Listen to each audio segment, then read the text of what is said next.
Hello दोस्तों, स्वागत है आपको हमारे यूट्यूब चैनल ABC2XYZ NCERT में। तो आज के वीडियो में हम लोग पढ़ने वाले हैं अभाज्य गुणनखंड। जी हाँ, आज के वीडियो में हम लोग सीखेंगे अभाज्य गुणनखंड को कैसे बनाते हैं और अभाज्य गुणनखंड क्या है, इसके बारे में आज हम लोग पढ़ने वाले हैं। तो अभाज्य गुणनखंड पढ़ने से पहले कुछ बेसिक जानकारी को जान लेते हैं, उसके बाद में हम लोग सीखेंगे अभाज्य गुणनखंड कैसे बनाते हैं। ठीक है, तो आइए सबसे पहले देख लेते हैं अभाज्य संख्या क्या है। ठीक है, सबसे पहले देख लेते हैं अभाज्य संख्या क्या है। इसको जाने बिना हम लोग अभाज्य गुणनखंड को नहीं पढ़ सकते हैं। ठीक है, तो सबसे पहला काम क्या है, जान लेते हैं हम अभाज्य संख्या क्या है। अभाज्य संख्या किसे कहते हैं? वैसा संख्या जो एक और स्वयं से विभाजित हो, स्वयं यानी खुद से, जो संख्या दिया होगा उसी से विभाजित होगा, नहीं तो किससे विभाजित होगा? एक से। इसके अलावा किसी दूसरे संख्या से यदि उसमें भाग नहीं लगता है, विभाजित नहीं होता है, तो उसे क्या बोलेंगे? अभाज्य संख्या बोलेंगे। वही यहाँ पे लिखा गया है, वे संख्या, वैसी संख्या जो एक और स्वयं, स्वयं यानी जो संख्या दिया गया है वही के अलावा किसी दूसरे संख्या से पूर्णतः, पूर्णतः का मतलब क्या होता है? पूरा पूरा, पूरा पूरा विभाजित नहीं हो, उसे अभाज्य संख्या कहते हैं। जैसे में मान लीजिए यहाँ पे लिख दें दो, दो में किससे भाग लगेगा? एक से भाग लग सकता है, नहीं तो दो से ही भाग लग सकता है। ठीक है, उसके बाद में यहाँ पे मान लीजिए तीन हो गया, तीन में एक से भाग लगेगा, उसके बाद में किससे भाग लगेगा? तीन से ही भाग लगेगा।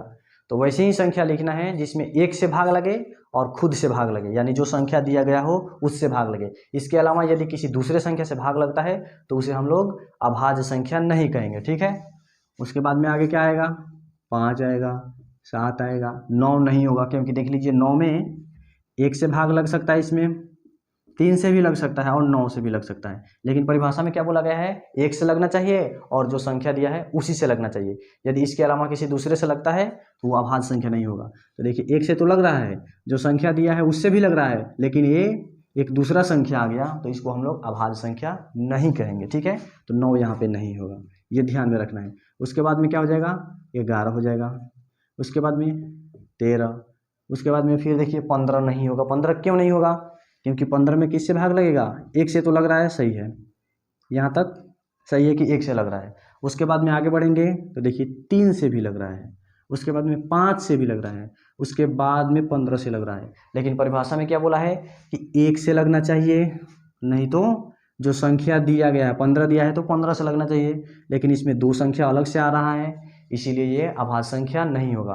तो आशा करता हूँ आपको समझ में अच्छा से आ गया होगा। अब आता है क्या? अभाज्य गुणनखंड। अभाज्य गुणनखंड यानी कोई संख्या दिया गया होगा, उसको हमको क्या लिखना है? अभाज्य संख्याओं के गुणा के रूप में लिखते हैं, तो उसे हम लोग अभाज्य गुणनखंड कहते हैं। मान लीजिए यहाँ पे 20 लिखा गया है, सबसे पहले यहाँ पे हेडिंग डाल लीजिए अभाज्य गुणनखंड।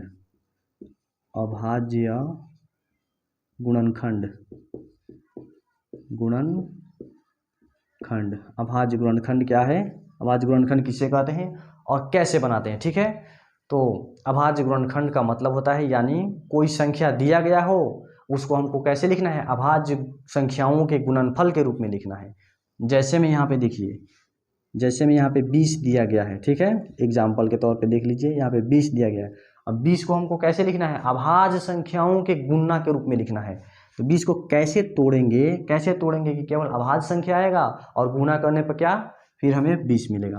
तो देखिए इसको बनाने के लिए क्या करते हैं, यहाँ पे लिखेंगे ऐसे 20 को, उसके बाद में क्या करेंगे? ये 2 से कट जाएगा तो यहाँ पे लिख देंगे 10 बार में कट गया, उसके बाद में फिर 2 से कटेगा, 5 बार में कट गया, फिर 5 से कटेगा 1 बार में, तो यहाँ पे लिखिए 2 गुने 2 गुने, यहाँ पे हो गया 5। अब गुना करके देखिए 2 दूनी 4, 4 5 20 आ रहा है, यहाँ तक सही है। ये भी जांच करना है कि इसमें केवल अभाज्य संख्या ही रहना चाहिए। जब गुना करेंगे हम लोग यहाँ पे तो क्या रहना चाहिए? अभाज्य संख्या, तभी अभाज्य गुणनखंड कहेंगे, नहीं तो वो दूसरा कुछ हो जाएगा, गलत हो जाएगा। ठीक है, तो देखिए 2 अभाज्य संख्या है, 2 अभाज्य संख्या है, क्योंकि देखिए यहाँ पे दिया गया है, इसमें 1 से भाग लगेगा और 2 से ही लगेगा। 2 यहाँ पे अभाज्य संख्या है तो ये भी अभाज्य संख्या है। 5 भी अभाज्य संख्या है, क्यों है? क्योंकि इसमें 1 से भाग लगेगा और उसके बाद में 5 से भाग लगेगा, किसी दूसरे संख्या से भाग नहीं लगेगा, तो इसे क्या बोलेंगे? अभाज्य संख्या। इसको आप ऐसे भी तो लिख सकते हैं, 4 गुने 5, ऐसे भी तो लिख सकते हैं। मान लीजिए यहाँ पे कटाने गए और डायरेक्ट हम 4 से कटा दिए, 4 से यहाँ पे कटा दिए, 4 5 20 यहाँ पे लिख दिए। या फिर ऐसे भी लिख सकते हैं 2 गुने 10। ठीक है, तो ये क्यों सही नहीं होता है? ये सही हो जाता है, क्यों? क्योंकि इसका नाम क्या है? अभाज्य गुणनखंड। ध्यान से देखिएगा, अभाज्य गुणनखंड यानी वैसे संख्या को गुना करना है जो अभाज्य संख्या हो और उसको गुना करने पर क्या मिलना चाहिए, जो संख्या दिया है वो।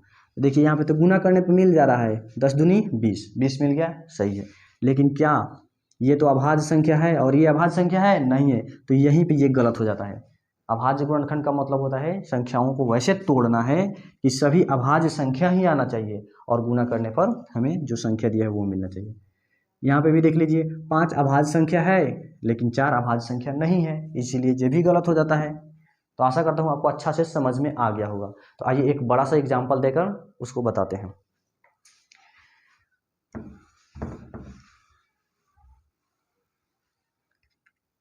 मान लीजिए यहाँ पे लिखा गया है 640, ठीक है। इसको क्या करना है, 640 का अभाज्य गुणनखंड निकालना है।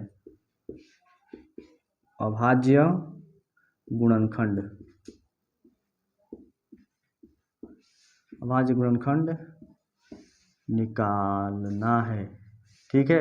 निकालें, ऐसे लिख देंगे। उसके बाद में क्या पूछ रहा है, 640 का अभाज्य गुणनखंड निकालना है। तो इसको बनाने के लिए क्या करेंगे, इसको बनाने के लिए हम करेंगे कि सबसे पहले तो इसका अलग इधर रफ कॉपी में ऐसे निकालेंगे, एलसीएम जैसे निकाला जाता है लॉसर की तरह। 640 को ऐसे लिखेंगे और कटाएंगे कहाँ से, सबसे छोटा जो अभाज्य संख्या होता है वहाँ से शुरू करते हैं। उसके बाद में आगे स्टेप बाय स्टेप बढ़ते जाते हैं। तो यहाँ पे सबसे छोटा अभाज्य संख्या कौन होता है, 2 होता है। ये भी ध्यान में रखिएगा, सबसे छोटा अभाज्य संख्या पूछ देगा कभी कभी, 1 नंबर या क्वेश्चन में पूछ देता है, ऑब्जेक्टिव क्वेश्चन में सबसे छोटा अभाज्य संख्या क्या होता है, तो क्या बोलते हैं 2, ठीक है। सबसे बड़ा अभाज्य संख्या क्या होगा, अनंत, उसको हम लोग ज्ञात नहीं कर सकते हैं क्योंकि ये अनंत तक बढ़ते जाएगा, ऐसे आगे बढ़ते जाएंगे। जिस प्रकार से गिनती का अंत नहीं होता है उसी प्रकार से इसका भी अंत नहीं होगा, ठीक है। तो ये ध्यान में रखिएगा, सबसे छोटा अभाज्य संख्या 2 और सबसे बड़ा अभाज्य संख्या अनंत। अब इसको क्या करना है, सबसे छोटे अभाज्य संख्या से कटाना शुरू करेंगे, नहीं कटेगा तो आगे बढ़ेंगे, ऐसे आगे करके बढ़ते जाएंगे। तो सबसे छोटा अभाज्य संख्या क्या है, 2, तो 2 से इसको कटाएंगे। यदि आपको कटाने नहीं आता है तो क्या करेंगे, इसमें 2 से भाग कर सकते हैं। कैसे भाग करेंगे, 640 लिखा हुआ है, इसमें 2 से भाग करना है। यहाँ पे 2 लिखेंगे, 3 बार में 6 कट गया, ऊपर से आएगा 4, 2 बार में 4, यहाँ पे 0 आएगा, तो यहाँ पे 0 बार में 0, यानी 2 से कितने बार में कट गया, 320 बार में। फिर देखेंगे सबसे पहले कि 2 से कट रहा है कि नहीं। यदि 2 से नहीं कटेगा तब जाके आगे बढ़ेंगे।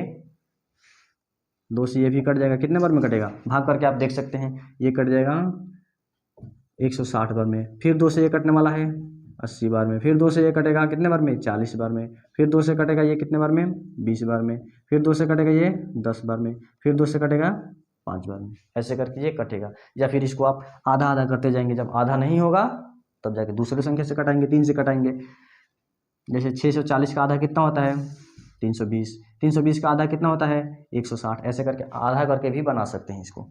अब यहाँ पे लिखेंगे 640 और इसको लिखना है, कितना 2 आया है, 1 2 3 4 5 6 7, यहाँ पे 2 गुने 2 गुने 2 गुने 2 गुने 2 गुने 2, 1 2 3 4 5 6, एक बार और 7 गुने 5, गुना करके देखिएगा तो इतना आ जाएगा, ठीक है। लेकिन ये भी चेक करना है कि इसमें सभी अभाज्य संख्या ही होना चाहिए। यदि अभाज्य संख्या के अलावा कोई दूसरा संख्या होता है तो इसको हम लोग अभाज्य गुणनखंड नहीं मानेंगे, वो गलत हो जाएगा, ठीक है। तो देखिए 2 अभाज्य संख्या है, 2 अभाज्य संख्या है तो ये सभी 2 अभाज्य संख्या होगा। उसके बाद में 5 अभाज्य संख्या है तो देख लीजिए यहाँ पे सभी अभाज्य संख्या ही होना चाहिए, तब जाकर हम इसको अभाज्य गुणनखंड बोलेंगे, नहीं तो ये गलत हो जाएगा, ठीक है। इसको ध्यान में रखना है। उसके बाद में दूसरा एग्जाम्पल देखिए, यहाँ पे निकालना है 625 का, निकाल लेते हैं 625 का निकाल लेते हैं। 625 का अभाज्य गुणनखंड निकालना है, तो आइए इसको मिटा कर देखते हैं। सबसे पहला काम क्या होता है, इसको यहाँ पे लिखेंगे 625 और इसको ऐसे करेंगे। अब 625 में देखेंगे 2 से कटेगा, ये 2 से नहीं कटेगा, यानी इसका आधा नहीं हो सकता है।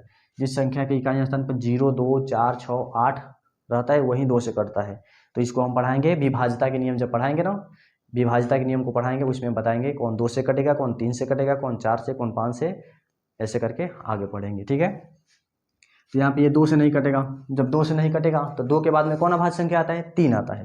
तो यहाँ पे 3 से देखेंगे, 3 से चेक कर लेते हैं कट रहा है कि नहीं। तो 3 से कटने के लिए क्या करेंगे, 3 से भाग करके देखेंगे, 3 दूनी 6 कट गया, ऊपर से आएगा 2, 3 के टेबल में 2 नहीं होता है तो यहाँ पे 0 लगाएंगे, यहाँ पे 5 आएगा, 3 7 3 8 24, पूरा पूरा नहीं कटा, एक सेसफल बच गया, यानी हम कह सकते हैं कि 3 से ये नहीं कटेगा। ठीक है, उसके बाद में आइए 3 के बाद में क्या करेंगे, 4 से कटाएंगे नहीं, 4 क्योंकि अभाज्य संख्या है ही नहीं, 4 तो अभाज्य संख्या नहीं है, तो उससे कटाने का कोई फायदा नहीं है। ठीक है, तो 4 के बाद में क्या आता है, 5 आता है अभाज्य संख्या में, तो 5 से कटाएंगे, 5 से कहीं 5, एक ऊपर से आएगा 2, 5 दूनी 10, ऊपर से आएगा ये कट जाएगा यहाँ 2, ऊपर से आएगा 5, 5 25।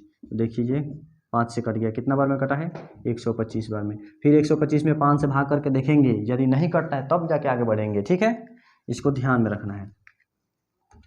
यहाँ पे 125 में 5 से भाग कीजिए, 5 से भाग करेंगे 2 बार में 10, कट जाएगा 2, ऊपर से आएगा 5, 5 25, कट गया, कितने बार में कटा, 5 से ये कट गया 25 बार में। फिर आगे फिर 5 से कटाएंगे, फिर 5 से कटेगा, कितने बार में, 5 बार में, फिर 5 से कटेगा 1 बार में। देखिए अब यहाँ पे लिख देंगे 5 गुन्ने 5 गुन्ने 5 गुन्ने 5, 4 बार 5 आया है। उसके बाद इसको गुना कीजिएगा तो इतना आ जाएगा। ये भी देखना है कि इसमें अभाज्य संख्या के अलावा कोई दूसरा संख्या नहीं ना दिख रहा है, यदि नहीं दिख रहा है तो सही है, यदि दिखेगा तो गलत हो जाएगा। इसको आप ऐसे भी लिख सकते हैं, ऐसे लिख सकते हैं कि नहीं, 25 गुन्ने 5 गुन्ने 5, ये सही क्यों नहीं होगा, क्योंकि गुना करने पर तो इतना आ जाएगा, लेकिन इसमें 25 जो है ना, ये अभाज्य संख्या नहीं है, क्योंकि इसमें 1 से तो भाग लगेगा और 25 से भी लगेगा, इसके अलावा इसमें 5 से भी भाग लग जाएगा, इसीलिए इसको अभाज्य संख्या नहीं कहेंगे।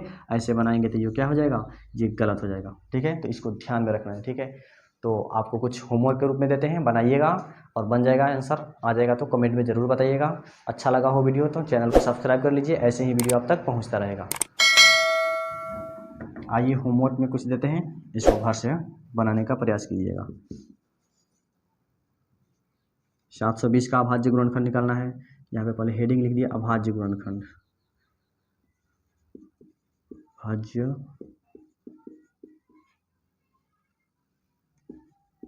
गुणनखंड निकाले।